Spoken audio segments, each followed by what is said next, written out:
How to add multiple experiences under one company. Hi guys, welcome to another tutorial. In this video, I will teach you how you can add multiple experiences under one company. So let's get right into it.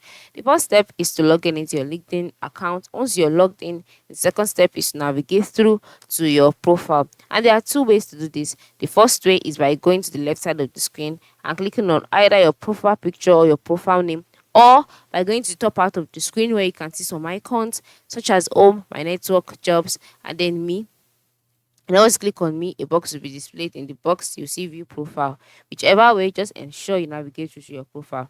Once you're on your profiles page, you'll be brought to on this page where you can see your profile picture, your background, open to add profile section. So to add multiple experiences, just click on add profile section, and then you can see that there is no direct slots or section for add experiences, right? So the what you make use of is add position.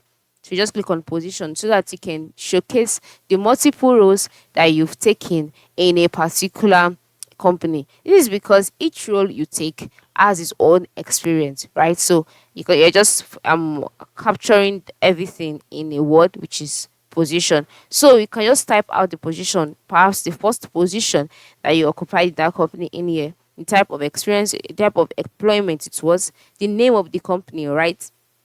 Location, etc. And then once you click on save, you would have a chance to, you will see a plus icon, which means that you can add more experience. So you click on the icon again, type out the next role you took, then under the company option, ensure you type in the same company, and then the description, the location, etc. Then you can continue doing that and doing that. And then if you are still currently working in that role, you can just leave this box checked. If not, just uncheck the box this way. All right, so you can include the end date and year as well. And then click on save, and then you can keep on adding and adding as much as you want. So this is how it works. This is how you can add multiple experiences under a company. Thanks for watching and have a nice day.